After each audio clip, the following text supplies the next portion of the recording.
Documentation Agency, as the custodian of the nation's symbols, had the mandate to promote and preserve the integrity of all national icons, including the national anthem. Partner of Friends Chambers, Prince Orji Nwafor Orizu, has hailed the Minister of Justice and Attorney General of the Federation, Lateef Fagbemi San, and the Tinubu-led federal government for taking 36 state governments to court to demand for local government autonomy. Addressing journalists on Tuesday in his Abuja Federal Capital Chamber, he described the action as taking the right step towards ensuring that funds accrued to the local governments are in the custody and control of the local governments. He stated that the question of governors sacking duly elected local government chairmen and where they exist, according to him, is surely not contemplated in Nigerian's law.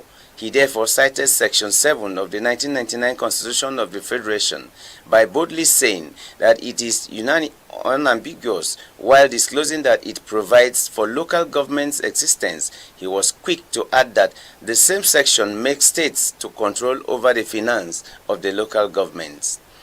On the liberal interpretation of the section, according to him, the local governments should be allowed to take their money, but the states will know what local governments wanted to use the money for. The supervisory power of the state, he went, was what the state wrongly assumed to mean that the local government's finance should be in the state's custody, faulting the practice in its entirety. He added that a situation whereby the states appropriate money meant for the local governments as if it were a part of state's money shouldn't be encouraged. Giving more reasons why he was in support of the federal government and AGF in the suit, he added the effect of not allowing local governments to use their money is that the rural dwellers don't have a feeling of government patronage. There is no doubt that local governments will identify village roads and bridges better than the state governments. It is also true that security will be better controlled in the villages by the local governments than the states. Congratulating the federal government and the AGF for wading into the anomalies, Orji Nwafor Orizu reminded Nigerians that during the era of military government, that Babangida's government at a time was giving money direct to the local governments, and the local governments were performing wonderfully well. The leader, Women's Chapter, National Association of Nigerian Traders in the Federal Capital Territory, Chief Rachel Adewumi, who doubles as the president of a non-governmental organization, the Takem Empowerment Initiative that trains, empowers widows and the less privileged in the society, has hailed President Ahmed Bola Tinubu for including women, ministerial appointments, and as head of agencies, among other positions. Addressing journalists on Tuesday in her office in the nation's capital while marking Mr. President's 1 year in office, she said recognizing the woman's importance in his government will go a long way. Still commending him for women's recognition and urging him to give appointment to more women, she assured him that women usually deliver, saying that women are known for prudence.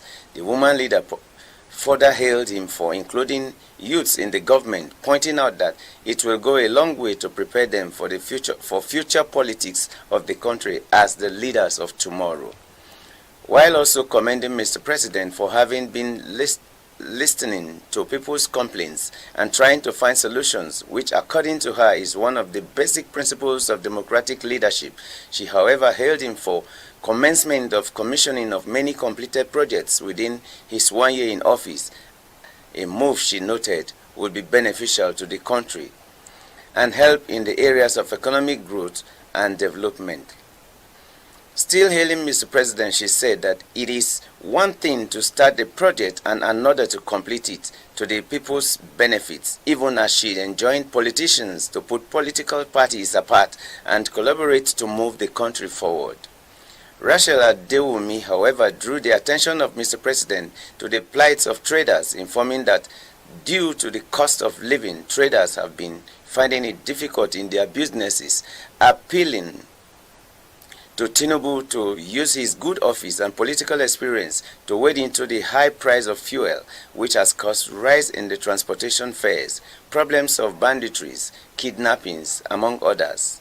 The NGO president observed that those problems had been affecting sellers and buyers and Nigerians in no small measure generally.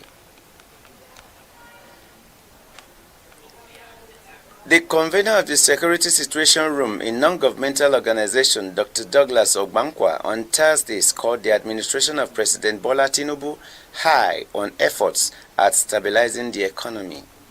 Ogbankwa told newsmen in Lagos that the administration recorded success in key areas of the economy, particularly in efforts to stabilize the value of the naira.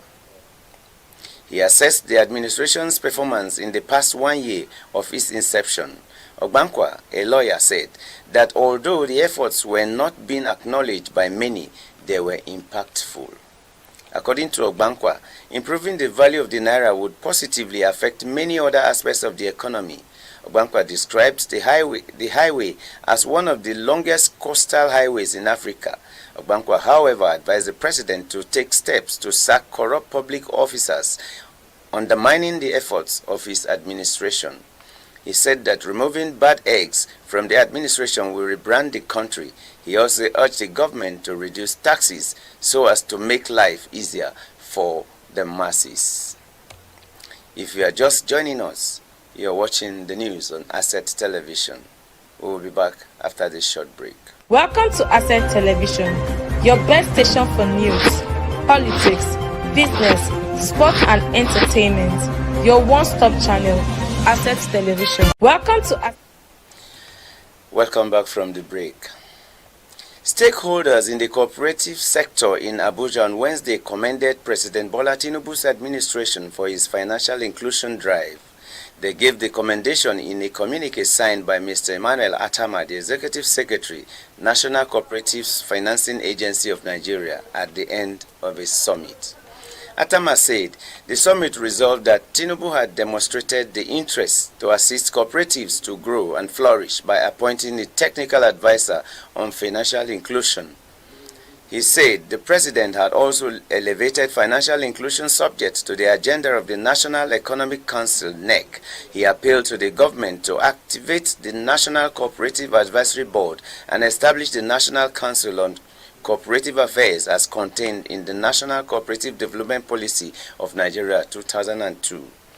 Atama stressed the need for ministries, departments and agencies, an integrated personnel and payroll information system to ensure that contributions from cooperators to their cooperative societies and the Federal Mortgage Bank of Nigeria were sent on monthly basis. He said the move would facilitate processing of cooperative loans and mortgages to beneficiaries. He urged cooperatives to deliberately create credit facilities as survival strategy and explore alternative tools along the economic talk. Ebonyi government on Wednesday said it spent 17.3 billion naira on remedial work at the Chuba Okadibo International Airport runway in Abakaliki. Governor Francis Mwifuru said this in Abakaliki on the occasion of his one-year anniversary in Abakaliki. Mwifuru said on assumption of office, his administration cleared the backlog arrears of 5 months' salaries owed airport workers. Mwifuru said his administration had taken deliberate steps to improve the security architecture of the state within his 1 year in office. He said that security was very central to